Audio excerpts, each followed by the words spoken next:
Rihanna just performed with Jay-Z at Yankee Stadium. The whole world cheered. But I need you to ask yourself one question. Why does a woman worth $1 billion look like she's paying off a debt every single time she stands next to him? I was in that house. I cleaned it for 3 years. I know what gets delivered to her door. I know what it does to everyone inside those walls. And I know what she whispered to herself the night before that performance. Now, you will too. I got the call on a Tuesday. Private staffing agency. High-end residential. The kind of agency that doesn't give you the client's name until you've signed 3 separate documents. One of which was a non-disclosure agreement that my supervisor made very clear was not optional. I had cleaned for celebrities before. I knew the drill. Sign, don't talk, don't look, don't remember. They told me the job was urgent. The household had gotten, and this is the word they used, unmanageable. They needed someone experienced, someone who didn't rattle easily, someone who could come in, assess the situation, and work without asking questions. I said yes. They gave me the address. I recognized the neighborhood before I even turned onto the street. Nothing prepared me for what I walked into. I have cleaned hoarder homes. I have cleaned estates that hadn't been touched in months. I have walked into situations that made me stand in the doorway for a full minute before I could make myself go inside. But this was different. It wasn't dirty. That's the thing people wouldn't understand if I tried to explain it. The house was not dirty, it was buried. Clothes, everywhere. Floor to ceiling in the bedroom, spilling out of the closet into the hallway, draped over furniture in the living room, like the house itself had given up trying to contain it. Designer bags still stuffed with tissue paper, boxes half opened and pushed against walls, shoes in piles that reached my knees in some corners, and not just her clothes, his clothes, the kids' things, all of it layered together like rings inside a tree. You could almost read the timeline if you dug deep enough. This was from last month. This was from 6 months ago. This was from before the last baby. I stood in the middle of that master bedroom, and I did the thing I always do when a job feels too big. I just picked up the first thing I could reach. It took 4 full days to get the main rooms clear. 4 days of filling bags, organizing what could be organized, donating what had never been touched, and trying to make sense of a system that had no system at all. By the end of day 4, I could see the floors. I could see the furniture. I could see the actual shape of the rooms underneath everything that had accumulated. And that's when I first felt it. Something about the house that the clothes had been covering up. A quiet that wasn't peaceful. The kind of quiet that sits in a room after something has happened that nobody is talking about. I told myself I was imagining it. I was tired. 4 days of physical work will make you read things into empty rooms that aren't there. I went home. I slept. I came back Monday morning ready to maintain what I'd built. There were new boxes by the door, 6 of them, stacked neatly, different from the ones already inside. These were fresh, pristine, tied with ribbon. I looked at the return address. I recognized the name. And something shifted in me, something I couldn't name yet, as I picked up the first box and carried it inside. I didn't know it then, but those boxes were never going to stop coming.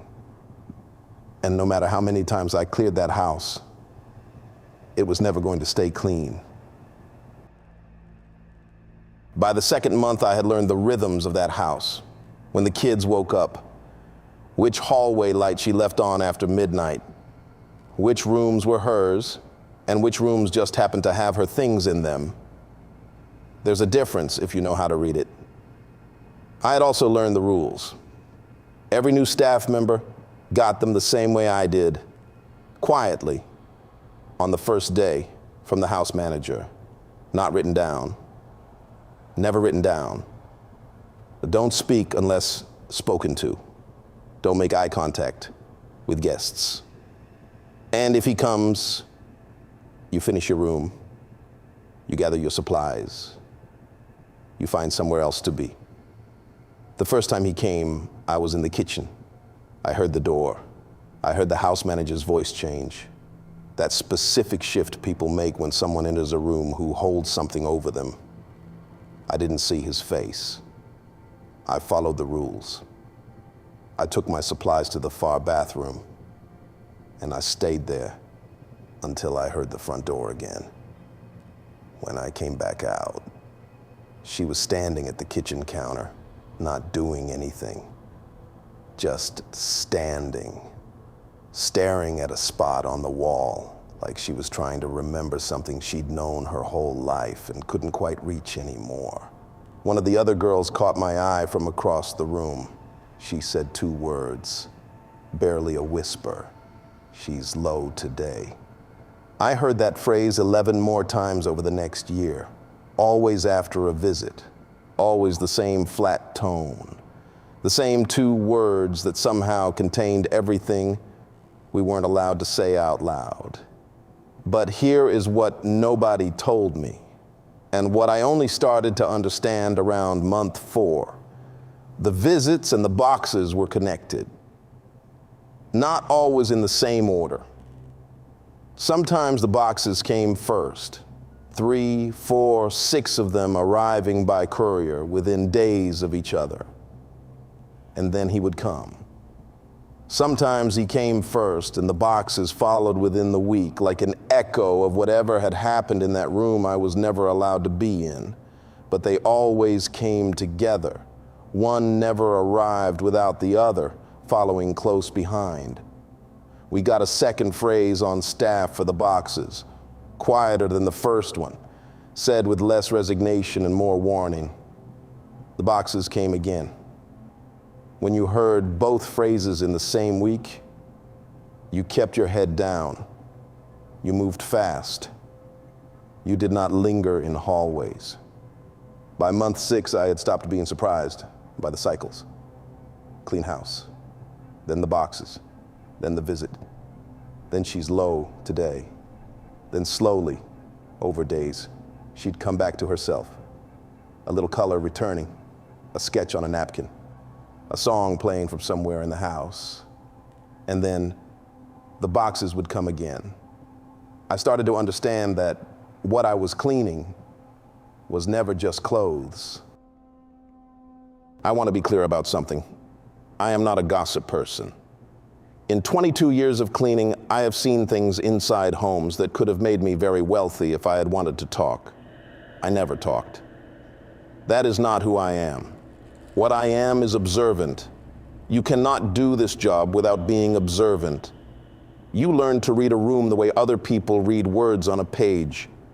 The position of things, the temperature of a space, what's been moved, what hasn't been touched, what someone is trying to hide inside plain sight. And what I observed in that house slowly over time, without anyone ever saying it directly to me, was a woman building a fortress out of the one thing nobody could take from her. The first pregnancy I was present for felt different from what came after. The house had a specific energy during that time, warm, intentional. She moved through those rooms like someone who had chosen something completely on her own terms. The clothes, even the clothes, were different, more organized, like the chaos had settled into something purposeful. There was color back in the rooms that had gone flat. She hummed sometimes, not performing, not aware of anyone listening, just existing inside her own space in a way I had not seen since my very first weeks in that house. Back before I understood what the boxes meant. Back before I learned the phrase, "she's low today." A SAP was present in a way he wasn't always present. Attentive. The visits from him slowed down during those months. The boxes nearly stopped altogether. I noticed. I filed it away. I didn't connect it yet. It was the second time that I understood. I am not going to tell you how I know what I know about the second time. What I will tell you is that there are conversations that happen in large houses that people assume nobody hears because the rooms are big and the staff is quiet, and powerful people forget that invisible does not mean absent. I heard enough. Not everything. Fragments. The way truth always moves in houses like that. In pieces. Through walls. Between silences. What I heard was this. The pressure had been building for months. More visits. More boxes. Something about a tour. Something about a deadline. Something about an obligation that she had been circling for years without ever fully delivering on. I'd seen that cycle before. I knew what the peak of it felt like inside those walls. The air changed. The staff moved differently. Even the house seemed to hold itself differently. Tighter, compressed, like something waiting to either break or be released. And then everything went quiet again. The visits stopped, the boxes slowed, the deadline, whatever it was, and seemed to dissolve without explanation. Within weeks, I noticed certain things changing in the house, certain foods appearing in the kitchen, a specific room being rearranged without anyone telling me why. Phone calls that ended not in argument, but in a silence so complete it had a texture. I had cleaned enough homes to know what that particular silence meant. The third time I was certain, because by the third time I'd seen the full cycle enough to read it backwards. The pressure would build, the visits would increase, the boxes would come in waves, and then, right at the peak of it, right when the house felt like it was holding its breath, she would find the one exit they hadn't thought to lock.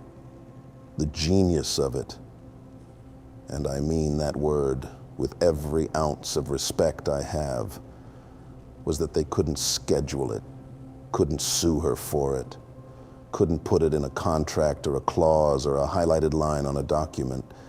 It was the one thing in that entire arrangement that was completely and entirely hers. Nobody could own it. Nobody could monetize it. Nobody could put their name on it or take a percentage of it or deliver it by courier in a ribbon-tied box. It existed outside of every agreement ever signed in every room she had ever been told to sit quietly in. Every single time the pressure got too loud, she answered it with the only power they had never thought to take. And every single time, the boxes stopped coming, at least for a while. The night before Yankee Stadium, the house was wrong. I don't know how else to say it. I have walked into that home hundreds of times over 3 years. I know its moods the way you know the moods of a person you've lived alongside. I know the difference between a hard day and a heavy one. I know the difference between a quiet that means rest and a quiet that means something has already been decided without anyone saying it out loud. And that night, from the moment I stepped through the door, something was sitting in the air that I had never felt there before. Not tension, something older than tension, resignation. A SAP moved through the house like a man managing a schedule, not celebrating a moment, focused, deliberate, phone constantly in his hand. He passed me twice in the hallway without seeing me. That was not unusual. What was unusual was his face. In 3 years, I had seen him many ways inside that house, relaxed, distracted, occasionally warm, occasionally somewhere else entirely, even when he was standing right in front of you. But that night, his face had something in it I had not seen before, not worry. Something that had already moved past worry and arrived somewhere quieter on the other side of it. He knew something about what tomorrow was going to cost. She was in the bedroom, sitting on the edge of the bed in a robe, not dressed yet, surrounded by the new wave of boxes that had arrived 3 days earlier, more than I had ever seen at one time. They covered the floor on both sides of the bed. They were stacked against the wall. They had taken over the room the way they always did. Gradually, then completely. They were still unopened, all of them. She hadn't asked me to touch them. I hadn't touched them. I was moving quietly through the adjoining room when I heard her say something. Not to me, not to anyone in the room. The way people talk when they think they are completely alone, low, flat, like she was reading something out loud that she had memorized a long time ago and was only now letting herself say. I stopped moving. I want to be careful here. I am going to tell you exactly what I heard and nothing more. I am not going to interpret it. I am not going to explain it. I'm going to let you sit with it the same way I have been sitting with it ever since. She said, Chris didn't start it. He just finished what was already started. And Jay made sure nobody ever looked far enough back to find out where it actually began. Then silence. Then, I've been paying for that night ever since. We both have. I did not move for a long time after that. I stood in that adjoining room and I thought about every visit, every box, every time the staff whispered she's low today with their eyes pointed at the floor. Every pregnancy that arrived precisely when the pressure became unbearable. Every album that never came. Every $1 billion built in the silence where her music used to be. And I thought about a young man whose name became the only name anyone said, while someone else, someone older, someone with more to lose, someone who understood exactly how a story gets controlled, walked away clean. His name never trended.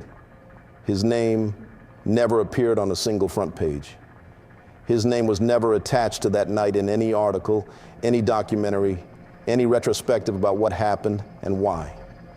20 years of headlines, and not one of them looked far enough back to find the room where it actually started.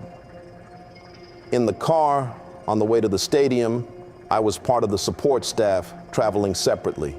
She was ahead of us. But at one point, stopped at a light, vehicles lined up together. I could see into the car in front of ours, and I saw her look down at her feet. She was wearing a red shoe. One I recognized immediately because I had found it buried under a pile in the master bedroom on my very first day in that house. Still in tissue paper, unworn, tagged, buried so deep under everything else that I had assumed it was forgotten. I had almost donated it. I remember holding it for a moment before placing it on the shelf, thinking it was too beautiful to be buried under all of that, thinking that whoever bought it had intended to wear it somewhere important. She wasn't wearing it because it matched the outfit. I don't know why she was wearing it, but something about seeing it on her foot after 3 years, after everything I had heard and seen and cleaned and carried, hit me somewhere I wasn't prepared for. Like she had gone back and found something of herself that had been buried and put it on anyway, even tonight, especially tonight. I watched the performance from where the support staff stands. Side stage, close enough to feel the bass in my chest, close enough to see her face between the lights. And she was good. I want to say that. Whatever they have taken from her, whatever has been delivered to that door, whatever has been whispered in rooms she thought were empty, none of it took her talent. That woman can still fill the air with something that doesn't have a name. But then Jay-Z walked out, and the crowd lost their minds. And she turned to him, and she smiled, and she hugged him. And I watched her face in the half second before the smile landed. I had seen that half second before. Every time he came to the house, every time the boxes arrived, every time the staff whispered she's low today with their eyes on the floor. That half second and that tiny invisible moment between what you feel and what you show, that was the whole story. Right there on the biggest stage of 2026 in front of the whole world. and nobody saw it. Nobody but me. I texted the house manager on the way home. 2 words: I'm done. If you heard what I heard in this video, you already know why I had to say something. Drop a comment below with just the word "red" so I know who stayed until the end. Subscribe if you want part 2, because the money trail is darker than anything I just told you, and I haven't even gotten to the contract yet.